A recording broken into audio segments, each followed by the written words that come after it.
ለብርሃነ ልደቱ በሰላም አደረሳችሁ። ገና ሲባል በአእምሯችን የሚመጣው በዓላዊ ድባብ የምግብ ሽታና የቤተሰብ መሰባሰብ ነው። ነገር ግን ከዚህ በዓል በስተጀርባ ብዙዎቻችን የማናውቃቸው አስገራሚ ታሪኮች እንዳሉ ያውቃሉ? ዛሬ በዝግጅታችን ስለ ገና አከባበር ዙሪያ ያሉ 5 አስገራሚ ሁኔታዎችን እንቃኛለን። ለቻናላችን አዲስ የሆናችሁ ተመልካቾቻችን ቻናላችንን ላይክ፣ ሼር፣ ሰብስክራይብ በማድረግ ተጨማሪ ቪዲዮዎች እንዲደርሷችሁ ማድረግ ትችላላችሁ። ፕሮግራሙን አዘጋጅቼ የማቀርበው እኔ ኤፍሬም ታጠቅ ነኝ። መልካም ቆይታ።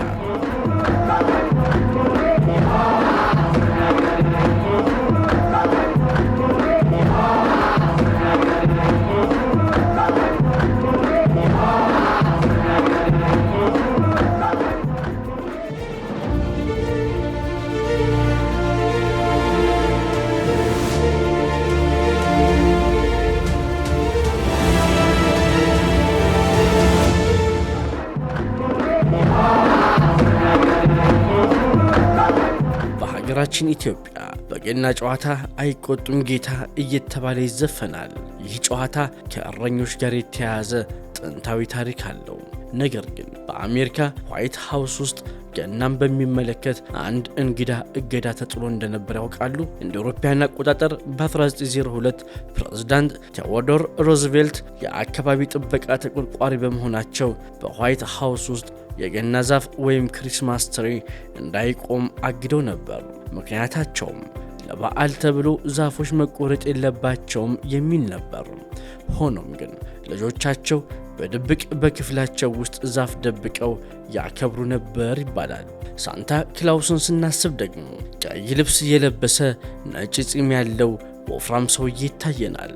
ነገር ግን ሳንታ ሁልጊዜ ቀይ ልብስ አይለብስም ነበር።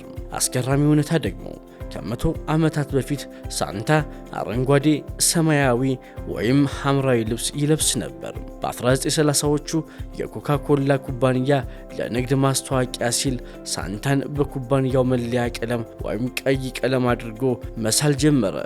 ዛሬ የምናየው ቀዩ ሳንታ የንግድ ማስተዋወቂያ ውጤት ነው ማለት ይቻላል። አሁን ደግሞ ወደ ሀገራችን ኢትዮጵያ እንመለስ። በኢትዮጵያ የገና በዓል ወይም ልደት ተብሎ የሚጠራ ሲሆን ከሌላው ዓለም በተለየ ሁኔታ በታኅሳስ 29 ቀን ይከበራል። የኢትዮጵያ ገናን ልዩ የሚያደርጉት ጥቂት ሁኔታዎችን እንይ። አንደኛ፣ የላሊበላው የልደት በዓልና የንጉሱ ልደት። በኢትዮጵያ ገና ሲነሳ ቀዳሚው ትውስታ ወደ ላሊበላ ይወስደናል። ምክንያቱም የሮሃው ንጉስ ቅዱስ ላሊበላ የተወለደው በዚሁ በልደት ቀን ነው። በዕለቱ በሺዎች የሚቆጠሩ ካህናት በቤተ ማርያም ጣራ ላይና በግርጌው ቆመው የሚዘምሩት በአንድ እግር መቆም የሚጠይቀው በዓለ ወልድ መዝሙር መላእክትና ሰዎችን በአንድ ላይ ያቆመ ይመስላል። የገና ጨዋታ በሀገራችን ካሉ ጥንታዊ ስፖርቶች አንዱ ነው።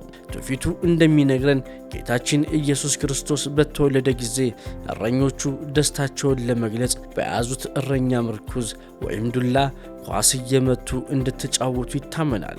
አስገራሚው ነገር በዚህ ጨዋታ ላይ ምንም አይነት የደረጃ ልዩነት የለም።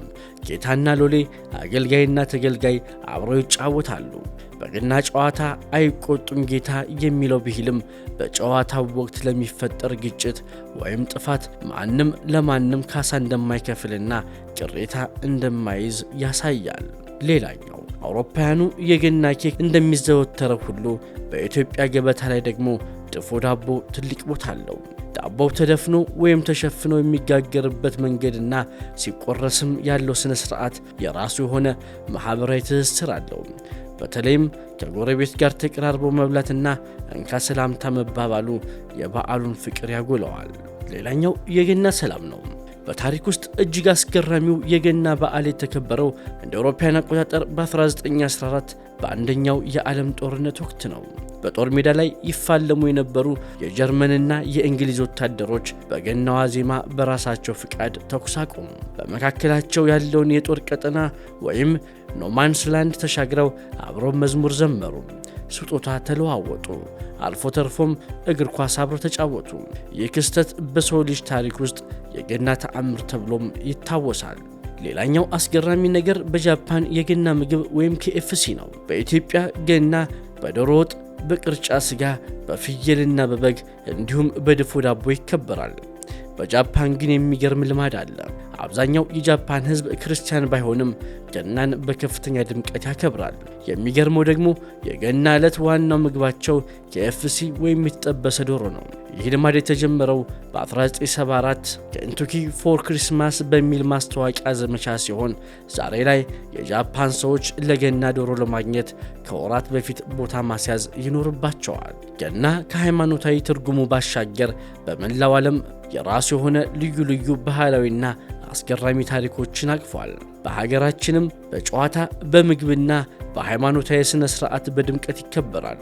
በዓሉ የሰላም የፍቅርና የአንድነት ይሁንልን። ክቡራት ተመልካቾቻችን ለዛሬ ስለ ገና አስገራሚ ክስተቶች ያዘጋጀንላችሁ ፕሮግራም ይህን ይመስል ነበር። ለቻናላችን አዲስ ሆናችሁ ተመልካቾቻችን ቻናላችንን ላይክ፣ ሼር፣ ሰብስክራይብ በማድረግ ተጨማሪ ቪዲዮዎች እንዲደርሷችሁ ማድረግ ትችላላችሁ። መልካም በዓል።